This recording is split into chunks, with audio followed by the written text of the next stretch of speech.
প্রিয় শিক্ষার্থী, Khulna collectorate public school and college কর্তৃক আয়োজিত দশম শ্রেণীর অনলাইন গণিত ক্লাসে সবাইকে স্বাগত। প্রিয় শিক্ষার্থী, লক্ষ্য করো, আজকে আমরা যে অধ্যায়টি পড়ব সেটি হচ্ছে অধ্যায় 14 এর অনুশীলনী 14.2 এর 11 নম্বর যে উপপাদ্যটি আছে অনুশীলনী সেটি আমরা পড়ব। তোমরা লক্ষ্য করো কি বলে দেওয়া আছে। ত্রিভুজ এবিসি ও ত্রিভুজ ডিএফ এ কোণ সমান সমান ডি কোণ প্রমাণ করতে হবে যে ত্রিভুজ ক্ষেত্র এবিসি ইস্টু ত্রিভুজ ক্ষেত্র ডিএফ। দেখো এটি দিয়ে আসলে ত্রিভুজ ক্ষেত্র অর্থাৎ এবিসি ত্রিভুজের ক্ষেত্রফলকে নির্দেশ করে ইস্টু ত্রিভুজ ক্ষেত্র ডিএফ অর্থাৎ ডিএফ ত্রিভুজের ক্ষেত্রফল সমান সমান AB is to is AC AB into AC is to DE into DF. এটি তোমাকে আসলে প্রমাণ করতে হবে। প্রিয় শিক্ষার্থী, লক্ষ্য করো, আমি দুটো ত্রিভুজ এঁকেছি। দুটো ত্রিভুজ আঁকার সময় খেয়াল করো, তোমাদের কি লক্ষ্য করতে হবে? দুইটা ত্রিভুজ আঁকার সময় তোমাকে লক্ষ্য করতে হবে, তোমাকে এমন দুটো ত্রিভুজ আঁকতে হবে, একটি ত্রিভুজের নাম হবে এবিসি, একটি ত্রিভুজের নাম হবে ডিইএফ।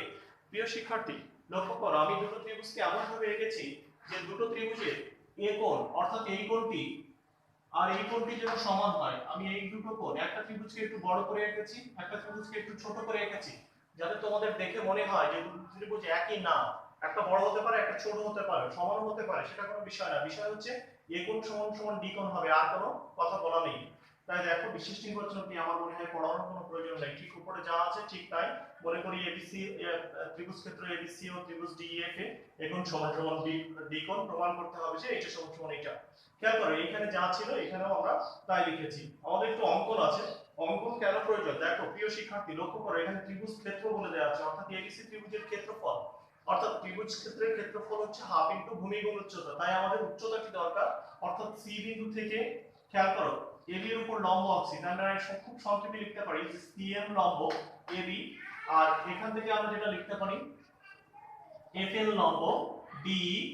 তাহলে দেখো লিখেছি যে সিএম লম্ব এবি এবং এফএন লম্ব ডি আঁকি। আশা রাখি তোমরা বুঝতে পেরেছো। তাহলে আমাদের প্রথম যে অংশটি আমাদের শেষ হলো, সে হলো আমাদের বিশেষ নির্বাচন এবং অঙ্কন। এই অংশটি আশা রাখি বুঝতে পেরেছো। আরো একবার বলে দিলাম, এখানে যা ছিল বিশেষ নির্বাচনে তাই। দুটো ত্রিভুজ, এর মধ্যে এ কোণ সমান সমান ডি কোণ প্রমাণ করতে হবে যে এই। আর অঙ্কনে দুটো লম্ব টেনেছি। আশা রাখি তোমরা সবাই বুঝতে পেরেছো। খেয়াল করো, এর পরবর্তী যে স্টেপটি আছে সেটি হচ্ছে আমাদের প্রমাণ। এটি সবচেয়ে গুরুত্বপূর্ণ এবং বোঝার জায়গা। প্রিয় শিক্ষার্থী, লক্ষ্য করো, প্রমাণে আমরা প্রথমে ব্যবহার করেছি ধাপ 1। ধাপ 1 খেয়াল করো, আমি একটু ত্রিভুজ দুটোকে ঢেকে ধরতে চাই। দেখো, আমরা যদি এই অংশটিকে ঢেকে ধরি, তাহলে দেখো এই ত্রিভুজটির নাম হচ্ছে এসিএম। আমি যদি এই অংশটি ঢেকে ধরি, তাহলে এই ত্রিভুজটির নাম হচ্ছে ডিএফএন। দেখো এই দুটো ত্রিভুজ, অর্থাৎ ত্রিভুজ এসিএম ও ত্রিভুজ ডিএফএন এর মধ্যে, এই দুটো ত্রিভুজের মধ্যে তোমরা দেখতেই পাচ্ছ যে একটি কোণ সমান, আগেই বলে দেওয়া আছে, অর্থাৎ এই কোণটি সমান। তাই বলেছি এ কোণ সমান সমান ডি কোণ। প্রিয় শিক্ষার্থী, তোমরা এ কোণ না বলে এটাকে আরেকটু সুন্দর করে বড় কোণও লিখতে পারো, যেমন সিএএম কোণ সমান সমান এফডিএন কোণও লিখতে পারো, সেটাও লিখতে পারো। অর্থাৎ এ কোণ সমান সমান ডি কোণ না বলে এ কোণের স্থানে তুমি লিখতে পারো সিএএম কোণ সমান সমান এফডিএন কোণ। এটি তোমরা লিখতে পারো। আমি লিখেছি প্রদত্ত, তোমরা জানো এটি প্রদত্ত, কল্পনা, এরকম অনেকগুলো ভাষা ব্যবহার করা যায়। তোমরা দেখো, আমরা এখানে লম্ব টেনেছিলাম, তাই আমরা বলতে পারি যে এ এম সি কোণ সমান সমান বি এন এফ কোণ। অর্থাৎ এই দুটো কেন সমান? প্রত্যেকেই সমকোণ, বা তোমরা ব্র্যাকেটে অনেক সময় লিখতে পারো অঙ্কন অনুসারে। অঙ্কন অর্থাৎ এঁকে নিয়েছিলাম, অঙ্কন অনুসারে লিখতে পারো প্রত্যেকেই সমকোণ। আমি লিখেছি। তোমরা জানো দুটি ত্রিভুজের মধ্যে একটি দুটি কোণ যদি অপরটা দুটি কোণ সমান হয়ে যায়, তাহলে তৃতীয় কোণটি অবশ্যই সমান। তার মানে আমরা দেখেছি এই দুটো ত্রিভুজের মধ্যে দেখো এই কোণটি সমান, অর্থাৎ এই কোণটি সমান। তাহলে অবশিষ্ট কোণ কোনটি? খেয়াল করো, এই কোণটি, অর্থাৎ এর নাম হচ্ছে এসিএম কোণ। তাই লিখেছি অবশিষ্ট এসিএম কোণ সমান সমান অবশিষ্ট ডিএফএন কোণ। তাই লিখেছি ডিএফএন কোণ। তাহলে অবশিষ্ট একটি ত্রিভুজের দুটো কোণ অন্য একটা ত্রিভুজের দুটো কোণের সমান হয়ে গেছে, তাহলে অবশিষ্ট কোণ দ্বয় পরস্পর সমান। যেহেতু একটি ত্রিভুজের তিনটি কোণ আরেকটা ত্রিভুজের তিনটি কোণের সমান হয়ে গেছে, তাই ত্রিভুজ দ্বয় পরস্পর সদৃশকোণী। আর সদৃশকোণী হলেই আমরা যে কাজটি করতে পারি, আবারো বলছি, সদৃশকোণী হলেই আমরা গত ক্লাসে বারবার করে বলেছি, দুটি ত্রিভুজ যদি সদৃশকোণী হয় তাহলে ত্রিভুজ দ্বয় অনুরূপ বাহুগুলোর অনুপাত সমান। আবার বল, ত্রিভুজগুলোর অনুরূপ বাহুগুলোর অনুপাত সমান। দেখো অনুরূপ বাহু বলতে কি বুঝিয়েছি?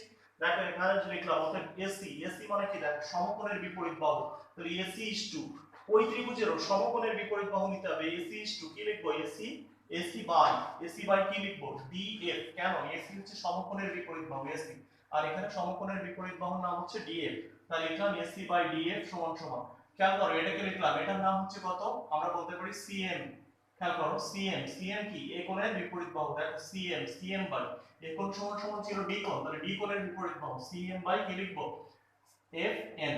আশা রাখি তোমরা সবাই বুঝতে পেরেছো। আবারও বললাম দুটো ত্রিভুজ, খেয়াল করো এসিএন এই ত্রিভুজ আর এই ত্রিভুজ দুটোর মধ্যে এই কোণ আর এই কোণ সমান, এটি হচ্ছে প্রদত্ত মানে দেওয়া ছিল, এই কোণ আর এই কোণ সমান, এটা আমরা অঙ্কন অনুসারে বা প্রত্যেকেই সমকোণ, অবশিষ্ট কোণ দুটো সমান, তাহলে এই ত্রিভুজ আর এই দুটো ত্রিভুজ কেমন সদৃশকোণী, যখন সদৃশকোণী বলতে পারবো তাদের অনুভব বাহুগুলোর অনুপাত সমান, অর্থাৎ আমরা লিখলাম যখন এসি, এসি মানে কি সমকোণের বিপরীত বাহু, এখানে সমকোণের বিপরীত বাহু এসি বাই ডিএফ। এরপরে খেয়াল করো আমরা লিখেছি সিএম, সিএম হচ্ছে এ কোণের বিপরীত বাহু, এ কোণ সমান সমান ছিল ডি কোণ, তাই সিএম বাই আমাকে লিখতে হবে এফএন। আশা রাখি সবাই এ পর্যন্ত তোমরা বুঝতে পেরেছো। প্রিয় শিক্ষার্থী লক্ষ্য করো আমরা প্রমাণের ধাপ 2 তে যেতে চাই এবার, সবাই খেয়াল করো এবার লিখবো ধাপ 2। দেখো আমি প্রমাণ যেটা করতে বলেছি অর্থাৎ ত্রিভুজ ক্ষেত্র এবিসি বাই ত্রিভুজ ক্ষেত্র বিইএফ নিলাম। দেখো এবিসি ত্রিভুজের ক্ষেত্রফল তোমরা জানো হাফ ইনটু ভূমি গুণ ভূমি কত, ভূমি হচ্ছে পুরোটুকু এই সম্পূর্ণটুকু ভূমি, তার মানে কত এবি ইনটু উচ্চতা কত, এখানে আমরা বলতে পারি সি এম, নিচেটা এটা বলো হাফ ইনটু ভূমি কত, ভূমি হচ্ছে সম্পূর্ণটা, সেটাকে আমরা কি বলতে পারি ডি, আর উচ্চতা কি বলতে পারি অর্থাৎ এফ এন বলতে পারি। খেয়াল করো এই হাফ আর এই হাফ লবের এবং হরের থেকে আমরা বাদ দিয়ে দিতে পারি, তাহলে আমাদের এখানে যেটা থাকলো যে এবি বাই আমাদের এখানে থাকলো ডি, আমরা এটাকে একটু গুণ আকারে লিখলাম, অর্থাৎ এই পাশে যেটা আছে সেটাকে ইনটু কি ছিল এখানে সিএম বাই আমাদের থাকে হচ্ছে এফ এন। প্রিয় শিক্ষার্থী লক্ষ্য করো যে সিএম বাই এফ এন, দেখো আমরা ধাপ 1 এ রেখে আসছিলাম, সিএম বাই এফ এন এর স্থলে আমরা ধাপ 1 এ যেটা পেয়েছি সেখান থেকে আমরা লিখে রাখতে পারি, তাহলে আমরা এখান থেকে লিখতে পারি অতএব এবি বাই হচ্ছে ডি, খেয়াল করো সিএম বাই এফ এন, তাহলে এখানে লিখতে পারছি আমরা এসি বাই হচ্ছে ডি এফ। খেয়াল করো আমার প্রমাণের দেখো উপরে কি কি গুণ আছে, দেখো এবি ইনটু এসি, দেখো এবি ইনটু এসি, আর হরে কি আছে দেখো ডি ইনটু ডিএফ, আমাদের দেখো প্রমাণ হয়ে গিয়েছে। তার মানে এখানে তুমি যদি তোমরা সাইড নোট দাও তাহলে লিখবে ধাপ 1 হতে, ধাপ 1 হতে এটা আমি বসিয়েছি, তার মানে দেখো আমরা বলতে পারি ত্রিভুজ ক্ষেত্র ABC ইজ টু ত্রিভুজ ক্ষেত্র যেটা DEF সমান সমান, দেখো লবের দুটো গুণ, লবের দুটো গুণ মানে কি বলো AB ইনটু AC সমান ইজ টু, এবার বলো হরের দুটো গুণ, হরের দুটো মানে কি হরের দুটোকে আমরা বলতে পারি DE ইনটু DF, এটাকেই আমাকে প্রমাণ করতে বলছো, তার মানে আমরা বলবো প্রমাণিত। আশা রাখি তোমরা বুঝতে পেরেছো সবাই। আবারও বলছি আমি দ্বিতীয় ধাপ 2 তে যেটা করেছি, ধাপ 2 তে যেটা করেছি সবার জন্য বলছি ধাপ 2 ত্রিভুজ ক্ষেত্র এবিসি, এবিসি ত্রিভুজের ক্ষেত্রফল হাফ ইনটু ভূমি গুণ উচ্চতা, তাই লিখেছি। আবার ত্রিভুজ ক্ষেত্র ডিএফ এটাও হাফ ইনটু ভূমি গুণ, দেখো হাফ হাফ গুণ করে উল্টাই দিলেও কেটে যায়, বা লব থেকেও হাফ আর হর থেকে হদ আমরা যদি বাদ দিই তাহলে থাকলো দেখো AB by DE into CM by F N, তাহলে দেখো আমরা ধাপে 1 থেকে CM by F N equal to প্রমাণ করে রেখেছিলাম এসি বাই ডিএফ, সেটি বসিয়ে দিয়েছি, তাহলেই প্রমাণটি হয়ে গিয়েছে। আশা করি সবাই বুঝতে পেরেছো। প্রিয় শিক্ষার্থী তোমরা লক্ষ্য করো এখন যে জ্যামিতিটি আমরা করব সেটি অনুশীলনী 14.2 এর 13 খ নাম্বার। আসলে এখানে কি দেয়া আছে আমরা লক্ষ্য করি, ত্রিভুজ এবিসি ও ত্রিভুজ ডিএফ সদৃশকোণী, সদৃশ এইটার অর্থটা কি, একটা ত্রিভুজ আমি তোমাদের শিখিয়েছি যদি সদৃশকোণী হয় তাহলে সেটা সদৃশ, অর্থাৎ সদৃশকোণী অর্থ হচ্ছে একটি ত্রিভুজের 3টি কোণ অন্য একটা ত্রিভুজের 3টে কোণের সমান, তার মানে আমাদের এখানে দেখো দুটো সদৃশকোণী হলে প্রমাণ করতে হবে যে এটা, এই প্রমাণটা কিছুটা অংশ আগে যে জ্যামিতিটা আমরা শিখেছি সেটার মতো। খেয়াল করো এই দুটো ত্রিভুজ আমি বিশেষ নির্বাচনে কিছুই লিখিনি কারণ এইটা এখানে চলে আসবে, তাহলে মনে করি এবিসি, আমি বিশেষ নির্বাচন মুখে আলোচনা করছি, মনে করি ত্রিভুজ এবিসি ও ত্রিভুজ ডিএফ সদৃশকোণী, সদৃশকোণী প্রমাণ করতে হবে যে এটা, এটাই তোমরা লিখে দাও অঙ্কন একটু আগে যা করেছি তাই কি লিখবো এম লম্ব বিসি ও ডিএন লম্ব ইএফ আঁকি, অর্থাৎ একই জিনিস, সেই লম্ব যে টার্মটি সেটি একই রাখবে। অর্থাৎ আগে দেখো আমি আবারও বলছি, এম লম্ব বিসি আর ডিএন লম্ব ইএফ আঁকি, অর্থাৎ এই এই টার্মগুলো একটু আগে যা পড়েছি তার সঙ্গে একেবারেই মিলে যায়, এই জন্য আমি আর বিস্তারিত লিখিনি। লক্ষ্য করো প্রমাণটি একটু বড় কিন্তু খুবই সহজ, আমি বলবো। একটু আগেই দেখো তোমাদের বুঝাচ্ছিলাম যে দেখো এখানে বলে দেওয়া আছে ত্রিভুজ এবিসি ও ত্রিভুজ ডিএফ সদৃশ। সদৃশ হওয়া মানে হচ্ছে, সদৃশ হলে কখন হয় বলো, যখন সদৃশ কোণই হয়, অর্থাৎ তিনটা কোণ অন্য তিনটা কোণ, একটা ত্রিভুজের তিনটা কোণ অপর একটা ত্রিভুজের তিনটা কোণের সমান হয়ে যায়। আমরা জানি দুটো সদৃশ কোণী ত্রিভুজের সমান সমান বাহুর অনুপাতগুলো সমান। দেখো শুরুতে লিখেছি ত্রিভুজ এবিসি ও ত্রিভুজ ইএএফ এরা সদৃশ। সদৃশ মানে কি খেয়াল করো, যে এই বাহুর অনুপাত অর্থাৎ এবি এবি বাই ডি, আর এরপরে বলো এসি বাই তাহলে কি লিখবো ডিএফ, এবং এখানে লিখেছি বিসি বাই হচ্ছে ইএফ, এই অনুপাতটা সমান। এটি আমি ধাপ 1 করেছি। ধাপ 2 একটু আগে যা পড়িয়েছি তাই, এই ধাপ 2 একটু আগের উপপাদ্য যা পড়িয়েছি, খেয়াল করো এই ত্রিভুজটি এই পাশে যে ত্রিভুজটি আমি আছে নাম বলো এ বি এম, আর এই পাশে যে ত্রিভুজটি আছে নাম কি ডিইএম। এই দুটো ত্রিভুজের মধ্যে এই দুটো ত্রিভুজকে আমি সদৃশ কোণী দেখিয়েছি। খেয়াল করো প্রথমে বলেছি এই কোণ সমান সমান এই কোণ, একটু আগে দেয়া ছিল প্রদত্ত, কিন্তু এখানে প্রদত্ত না, এখানে বলেছিল সদৃশ কোণী। সদৃশ কোণী বলা মানে কি তাই লিখেছি সদৃশ ত্রিভুজের অনুরূপ কোণ। দেখো এই কোণের অনুরূপ কোণ কোনটা, এইটা, এই জন্য এরা দুটো সমান। খেয়াল করো এই কোণের অনুরূপ এটা ছিল, যদিও আমাদের সেটা লাগবে না, কিন্তু সদৃশ সদৃশ বলার কারণে আসলে এই কোণ সমান সমান এই কোণ, এই কোণ সমান সমান এই কোণ, এটা অনেক সময় প্রদত্ত লিখলেও আমরা মেনে নিব, কিন্তু সবচেয়ে ভালো হয় সদৃশ কোণী ত্রিভুজের অনুরূপ কোণ এটা লিখলে। এরপরে দেখো এটা লম্ব, একটু আগেও তাই লিখেছিলাম। এরপরে লিখেছি অবশিষ্ট কোণ দুটো সমান, তার মানে আমরা প্রমাণ করতে পারলাম। লক্ষ্য করো এবিএম আর এখানে হচ্ছে ডিএন, এরা কেমন সদৃশ কোণী। প্রিয় শিক্ষার্থী, এই দুটো ত্রিভুজ আমি যখনই সদৃশ কোণী প্রমাণ করতে পারলাম, প্রমাণের একটা বৃহৎ অংশ হয়ে গেল। এরপরে দেখো আমরা বলতে পারি এদের অনুরূপ, দেখো বাহুর অনুপাত সমান মানে কি এএম। খেয়াল করো এটির নাম কি এএম, তাই এএম এএম কোন কোণের, এই কোণের বিপরীত বাহু, দেখো এই কোণের বিপরীত বাহু এএম বাই কি বলতে পারি ডিএন, লিখলাম এএম বাই ডিএন সমান সমান সমকোণের বিপরীত বাহু, কোনটা লিখেছি এবি, আর এখানে সমকোণের বিপরীত বাহু নাম কি লিখেছি ডি, তাই আমি এখানে লিখলাম এম বাই ডিএন সমান সমান এবি বাই ডি। প্রিয় শিক্ষার্থী লক্ষ্য করো এই এবি বাই ডি আগে কোথায় ছিল, খেয়াল করো এবি বাই ডি এই দিকে খেয়াল করো তোমরা, দেখো এখানে ছিল এবি বাই ডি সমান সমান এটা সমান সমান এটা, তাই আমি পরের লাইনে লিখেছি এম বাই ডিএন এর জায়গায় এম বাই ডিএন সমান সমান এবি বাই ডি।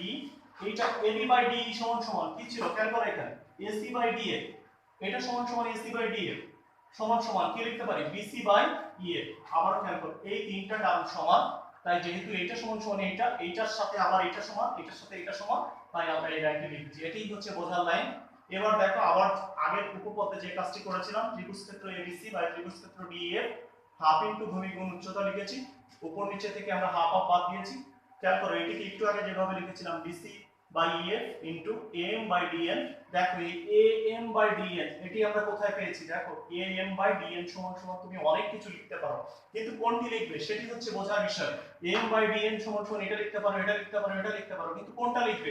দেখো এখানে যেটা তুমি তৈরি করেছো কি লিখেছো, এখানে BC by EF, BC by EF, খেয়াল করো এখানে বিসি বাই ইএফ, অর্থাৎ এইটা সমান সমান তুমি কোনটা লিখবে, এটা লিখবে, এইটা সমান সমান অর্থাৎ এম বাই ডিএন সমান সমান তুমি বিসি বাই ইএফ লিখবে, কারণ তুমি প্রমাণ করতে চাও বিসি স্কয়ার সমান সমান BC square by EF square.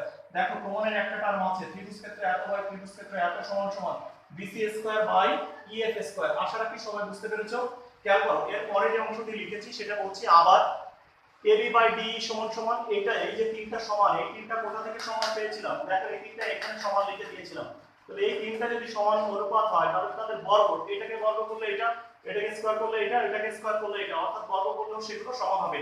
তাই আমরা প্রমাণ করেছি যে এইটা সমান সমান যখনই এইটা, দেখো এইটার জায়গায় তুমি এইটা কই, এইটা হচ্ছে এইটা, তাহলে ওইটা সমান সমান আবার এটা লিখতে পারো, আবার এটাও লিখতে পারো, তাহলে দেখো প্রমাণ হয়ে গেছে। আমি আবারও বলছি এটা সমান সমান তুমি প্রমাণ করেছিলে এইটা, এখন খেয়াল করো এইটা কই, এইটা তুমি এইটার স্কয়ার সমান সমান প্রমাণ করলে এইটার স্কয়ার সমান সমান এইটার স্কয়ার, তাই এখন তুমি সবগুলোই সমান বলতে পারো। আজকে প্রিয় শিক্ষার্থী আশা রাখি সবাই বুঝতে পেরেছো। আবারও বলছি শেষটা কোথা থেকে কি এনে যোগ করলাম এটা একটু বিশেষভাবে খেয়াল করবে। আষাঢ়ের আজকে প্রথম দিন, আমরা যতদূর জানি বাইরে ঝড়ো ঝড়ো বৃষ্টি, এই বৃষ্টি ভেজার শুভেচ্ছা সবাইকে আবারও জানিয়ে আজকের ক্লাস এখানে শেষ করছি। সবাইকে অনেক অনেক ধন্যবাদ।